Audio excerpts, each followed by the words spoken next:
And on the point of the microaggressions, you named a few, like, oh, you speak so well, or talking about, your hair, can I touch your hair, or, is that your natural hair, this type of thing. Any other microaggressions that you've experienced or heard in Japan or even in the States? Outside of what we've already mentioned, like you mentioned, as far as Rino's experience, people assuming she's Chinese or that type of thing. Anything else that's come up? Yeah, I was just thinking about, when, we brought up like Okinawans and Ainu and folks that definitely don't assure that there is a diversity within the Japanese race, right? But I also think I don't know who they were, but I remember there was one video that was circulating around like 10 years ago. I think they were women from Okinawa who like put locks in their hair and tan their skin. They might still exist, but basically talking about cultural appropriate. People are talking about these women as like being culturally appropriating Black culture, and being culture vultures, and but not acknowledging the plight of Black people and using Blackness as a costume. And I feel like that exists a lot in entertainment in Japan too. There's almost like, you know, uh, mocking Blackness, like mocking even like Black celebrities, and like in a light that's not honorable or pleasant, or I think this in general, like baka ni suru, like it's just mocking. It's just not, almost like stripping the humanity away, which I think maybe is more of an overt racism. But I feel like you see kind of the caricature of Blackness in Japanese entertainment that exists a lot, that's not acknowledged, just really normalized, And so I feel like that's another element that like I think exists, that like I kind of forget about sometimes, but like thinking about it, I'm like, oh, that is very much true, or even like, I don't know, it's just like attributing Blackness to being a monkey. And like there's these things that Japanese people have adopted, wherever they got it from,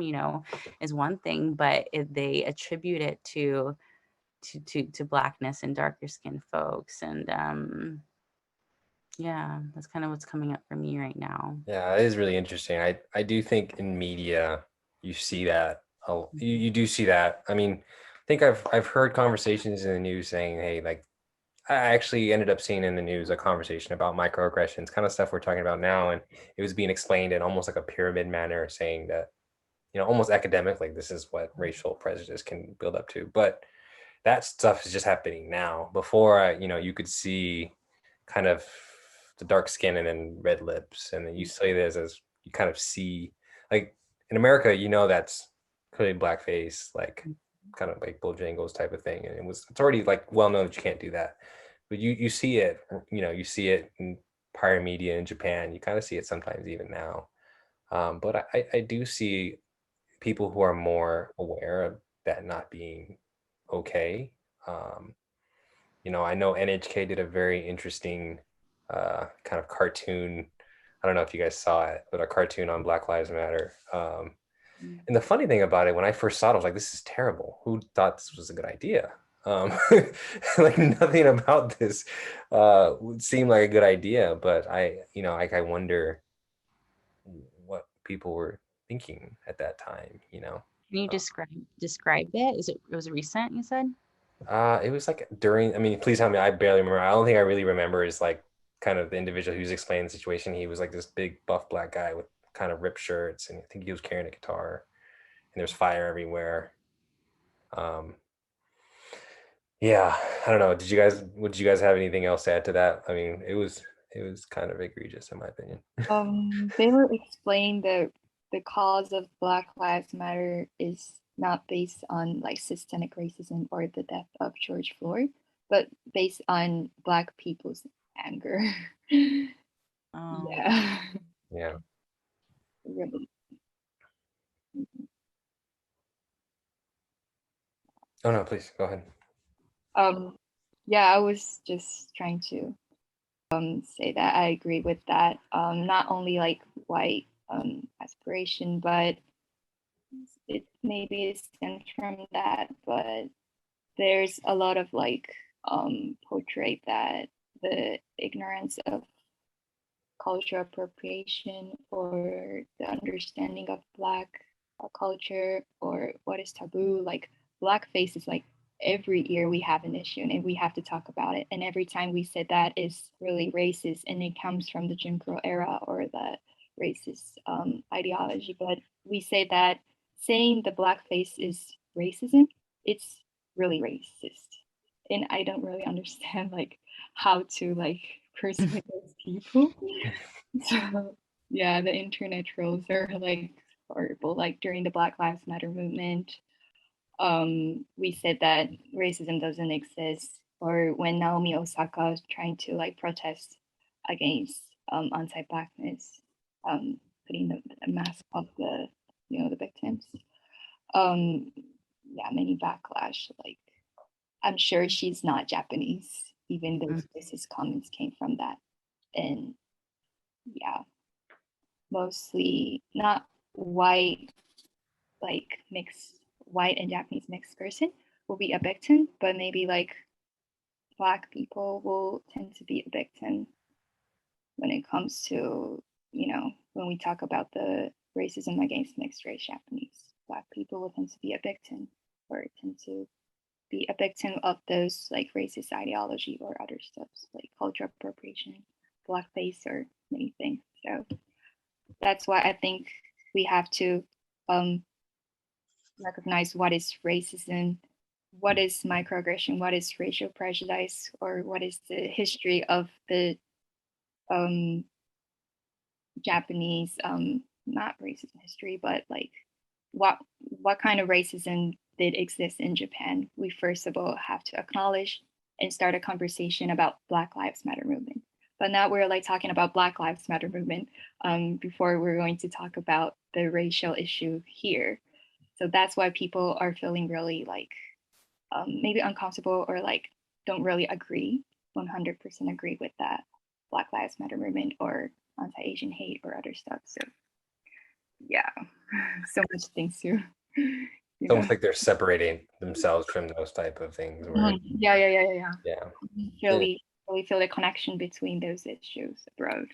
It's interesting they can have such a confident opinion about it, right. and at the same time wanting to separate themselves, and it's just interesting. It's it's interesting. Japanese people in Japan who've never maybe left Japan, they don't see themselves as people of color, and so that piece of their identity is almost like lost on them, whereas the world looking at them is having all these projections on who they are because of that they are people of color. So it's interesting wanting to be separate from it, but having a strong opinion about it at the same time. Yeah, it's complicated. Yeah, like during the Stop Asian Hate or like the movement of that, we don't really like. I'm not really trying to like generalize. Oh, Japanese people are not interested in, but we don't really associate with like the Asian solidarity kind of. We don't feel that we are also the victim of racism. We don't really like tend to move on those conversations and go against to Asian hate. So yeah, that is also an issue as well. Like we are also POC, the people of color, but we don't really feel that we are a victim of those white supremacy or racist ideology or other stuff. So yeah, I don't know why. That does make sense, right? I mean, the majority of the population is not Japanese, and if you're on an island, you're very much. I think I always wonder how much does islander mentality, like being on an island, really affect kind of Japanese people, because it seems like even me when I'm living in Japan, I feel a little bit shielded from the things that are going on outside of Japan, because even in the news, as much as I do see conversations about international stuff, I find more conversations about like a fish that was caught, or like the name of there's some type of new name for a new bridge around here or something. And it was like just very, very like like very peaceful type of conversations I was having. But when I look on CNN or NPR, all these things, you're seeing a lot different, or I'm watching BBC, like a whole bunch of things you're talking about more on a global scale. So I do wonder, how much does media play a role into like saying, kind of sheltering Japanese people from understanding what the situation is abroad globally, and how much is that because we're on an island, and like the island culture, essentially pretty much an island, you worry about yourself, or you worry about the people who are in the island and no one else really, because it's hard to get to. So I do wonder how much that it plays into it as well. It's like we're really separated from, we're separated from everybody physically, mentally, identity wise, like it's all just doesn't really matter to us. So, I think that's an interesting concept to think about as well. I think it's a good point and one to consider. The environment as well, and things of that nature.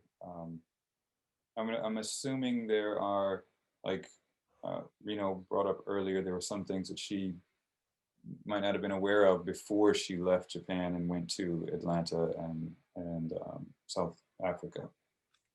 And so that would speak to the experience of the majority of the population in Japan. Right? It's totally true. And there's always one concept that I'm particularly interested in. If you think about the internet and how much information is essentially being around, it's a whole bunch of information, but a lot of it's in English, right?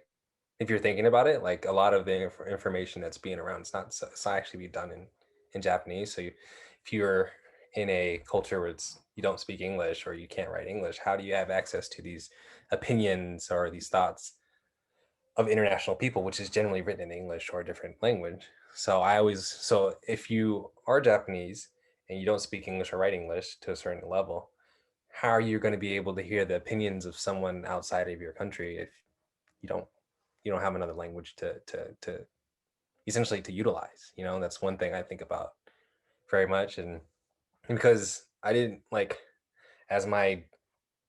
could always speak Japanese, I couldn't read it particularly well, but as I was reading more and more, I realized there was a huge disparity on information on what's given in English, what's in Japanese. And a lot of times, in order for the stuff in America to be taught in Japanese, it has to be translated, and the translator themselves have their own lens. So you're not getting it directly from the source. So it's another potential issue that you'd have to think about. I'm sorry if I'm getting too academic, but like, how do people get information is really important. I'm not saying everybody should speak English, but how does a culture grow if they're not able to get access to information or knowledge outside of Japan? So Kind of question to that though. I mean, is really language the barrier? Because if that were the case, then how did they even come up with these racist ideas to begin with if language was ever an issue? So where are we translating these really fundamentally racist ideologies within the Japanese culture? I mean, you talk about like the lens of the translator. Perhaps maybe the white man who learned Japanese was translating the experience of what it means to be, American, and it was through a white lens and Japanese, whatever it was. But I don't know. I wonder if that's the only thing. I agree with you. I want to say I agree with you, because absolutely, I think having access to other perspectives is definitely a barrier into understanding, right? It's like, if people don't talk to people like us, like how are they ever going to understand, the experience, or that there's anything different? But I wonder if there's other elements to it that we could like discover that would actually help the progression of Japanese people understanding, like beyond language. I don't know what that would be, but yeah. That's a good question. I mean, Yeah. do you have any thoughts? Well, kind of. Does anybody else have any thoughts? I'm kind of curious. I'd like to talk about this a little bit more. I think of like the entertainment industry, right? With like what artists get to go to Japan, who's celebrated, my mom, she would always say like, she thought like America was like white rock stars, you know, she wanted to follow the groupies. And like, I don't know, I just feel like, you know, in terms of relations between Japan and America, like what bridge are we gapping? Like who, I don't know, I feel like so much of what Japanese people learn about anything other is from entertainment and media. I mean, I talked to my Japanese family, everything they ever knew about America was through movies, you know?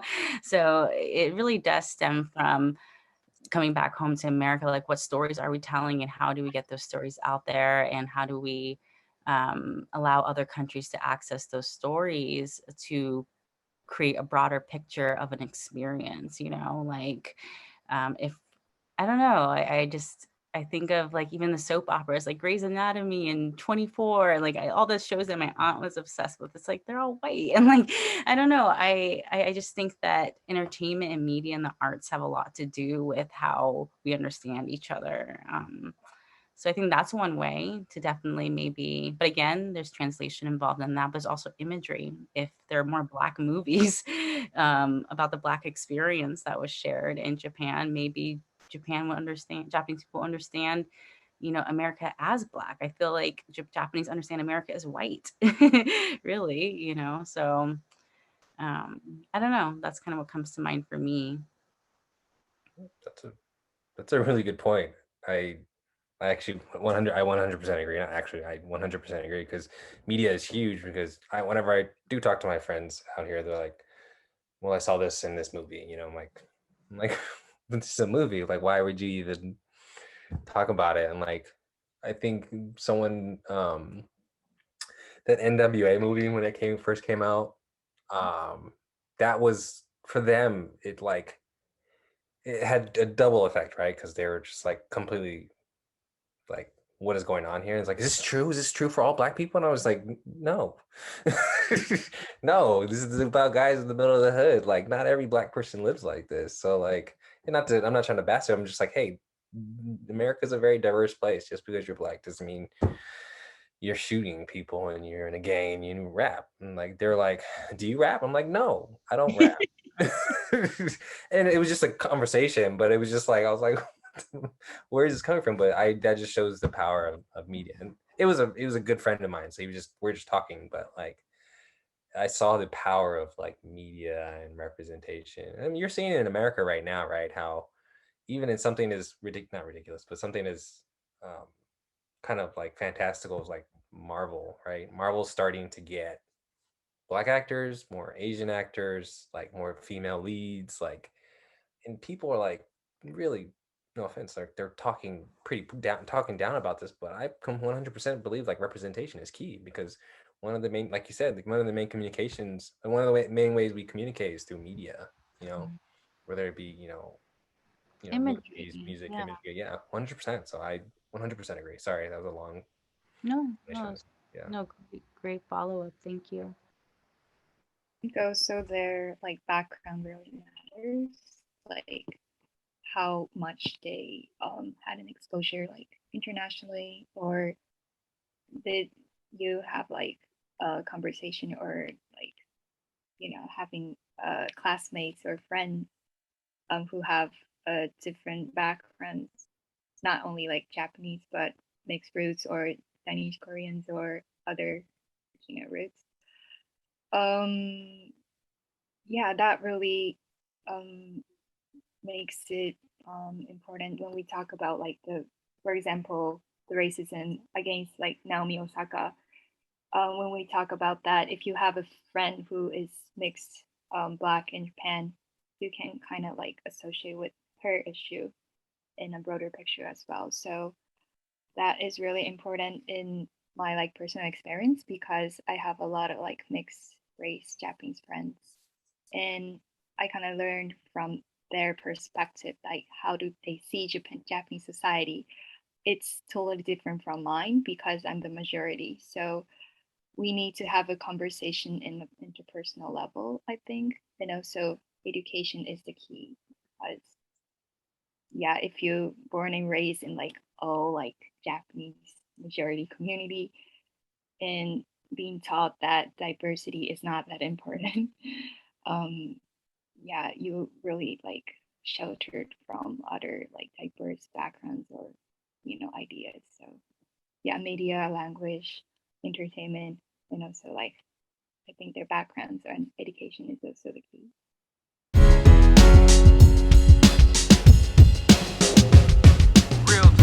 Is culture an excuse for racism? I think the obvious answer is no, it's not an excuse. Mainly because culture is always changing. So to say it's our culture that we're like this, I mean, we heard this in America as well, right? Before interracial marriage was okay, or also it was just a part of our culture, or this is just tradition, like